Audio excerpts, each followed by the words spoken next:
Now we're going to read Chapter 6 of The Bad Beginning. The next morning, when the children stumbled sleepily from their bedroom into the kitchen, rather than a note from Count Olaf, they found Count Olaf himself.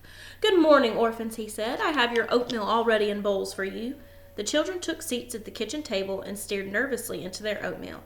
If you knew Count Olaf and he suddenly served you a meal, wouldn't you be afraid there was something terrible in it, like poisoned or ground glass? But instead, Violet, Klaus, and Sunny found that the fresh raspberries had been sprinkled on top of each of their portions.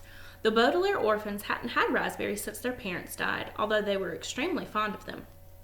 "Thank you," Klaus said, carefully picking up one of the raspberries and examining it. Perhaps these were poison berries that just looked like delicious ones. Count Olaf, seeing how suspiciously Klaus was looking at the berries, smiled and plucked a berry out of Sunny's bowl. Looking at each of the three youngsters, he popped it into his mouth and he ate it. "Aren't raspberries delicious?" he asked. "They are my favorite berries when I was your age."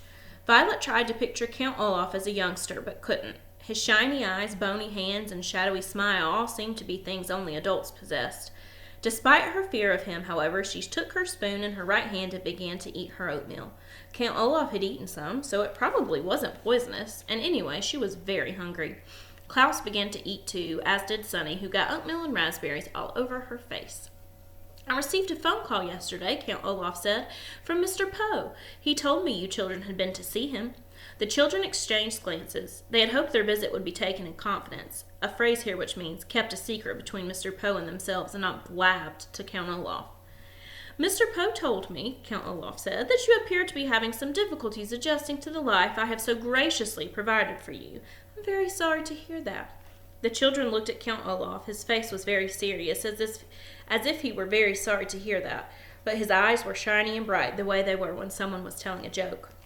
"Is that so?" Violet said. "I'm sorry Mr. Poe bothered you." "I'm glad he did," Count Olaf said, "because I want the three of you to feel at home here now that I am your father." The children shuddered a little at that, remembering their own kind father and gazing sadly at the poor substitute now sitting across the table with them. "Lately," Count Olaf said, "I have been very nervous about my performances with the theater troupe, and I'm afraid I have acted a bit standoffish.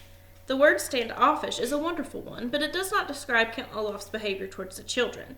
It means reluctant to associate with others, and it might just be describing someone who, during a party, would stand in a corner and not talk to anyone.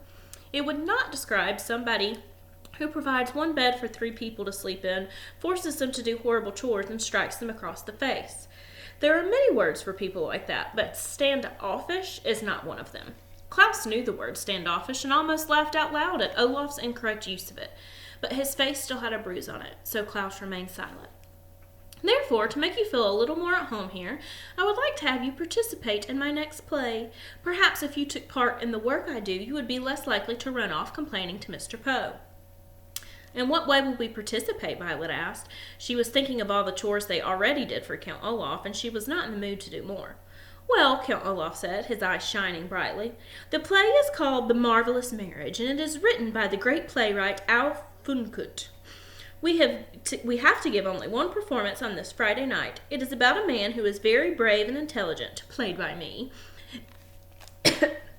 In the finale, he marries the young, beautiful woman he loves in front of a crowd of cheering people. You, Klaus, and you, Sunny, will play some of the cheering people in the crowd."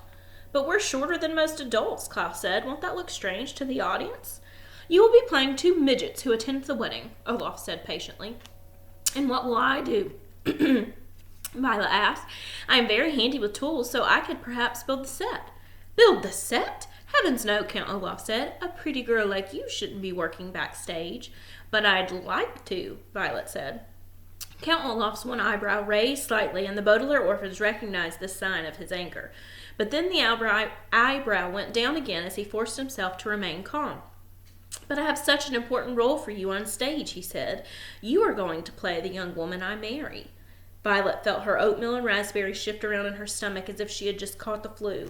It was bad enough having Count Olaf act in loco parentis and announcing himself as their father, but to consider this man her husband, even for the purposes of a play, was even more dreadful.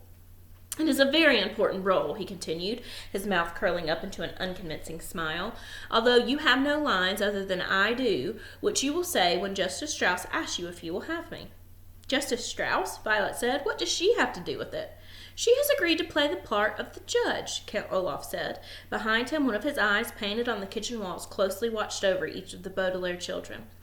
I asked Justice Strauss to participate because I wanted to be neighborly as well as fatherly. Count Olaf, Violet said, and then stopped herself. She wanted to argue her way out of playing his bride, but she didn't want to make him angry. Father, she said, I'm not sure I'm talented enough to perform professionally. I would hate to disgrace your good name in the name of Al Funkut. Plus, I'll be very busy in the next few weeks working on my inventions and learning how to prepare roast beef, she added quickly, remembering how he had behaved about dinner. Count Olaf reached out one of his spidery hands and stroked Violet on the chin, looking deep into her eyes. You will, he said, participate in this theatrical performance. I would prefer it if you would participate voluntarily, but as I believe Mr. Poe explained to you, I can order you to participate, and you must obey. Olaf's sharp and dirty fingernails gently scratched on Violet's chin, and she shivered. The room was very, very quiet as Olaf finally let go and stood up and left without a word. The Baudelaire children listened to his heavy footsteps go up the stairs to the tower they were forbidden to enter. Well, Klaus said hesitantly, I guess it won't hurt to be in the play. It seems to be very important to him, and we want to keep on his good side. But he must be up to something, Violet said. You don't think those berries were poisoned, do you? Klaus asked worriedly. No, Violet said. Olaf is after the fortune we will inherit. Killing us would do him no good. But what good does it do him to have us be in his stupid play? I don't know, Violet admitted miserably. She stood up and started washing out the oatmeal bowls. I wish we knew something more about inheritance law, Klaus said. I'll bet Count Olaf has cooked up some plan to get our money, but I don't know what it could be. I guess we could ask Mr. Poe about it, Violet said doubtfully as Klaus stood beside her and dried the dishes. He knows all those Latin legal phrases, but Mr. Poe would probably call Count Olaf again, and then he'd know we were on to him, Klaus pointed out. Maybe we should just try to talk to Justice Strauss. She's a judge, so she must know all about the law. But she's also Olaf's neighbor, Violet replied, and she might tell him what we had asked. Klaus took off his glasses, which he often did when he was thinking hard. How could we find out about the law without Olaf's knowing? Book! Sunny shouted suddenly. She probably meant something like, would somebody please wipe my face? But it made Violet and Klaus look at each other. Book. They were both thinking the same thing. Surely Justice Strauss would have a book on inheritance law. Count Olaf didn't leave us any chores to do, Violet said, so I suppose we are free to visit Justice Strauss in her library. Klaus smiled. Yes, indeed, he said. And you know, today I don't think I'll choose a book on wolves. Nor I, Violet said, on mechanical engineering. I think I'd like to read about inheritance law. Well, let's go, Klaus said. Justice Strauss said we could come over soon, and we don't want to be standoffish. At the mention of the word that Count Olaf had used so ridiculously, the Baudelaire orphans all laughed, even Sunny, who of course did not have a very big vocabulary. Swiftly they put away the clean oatmeal bowls in the kitchen cupboards, which watched them with painted eyes. Then the three young people ran next door. Friday, the day of the performance, was only a few days off, and the children wanted to figure out Count Olaf's plan as quickly as possible. Come back and see if they do for Chapter 7.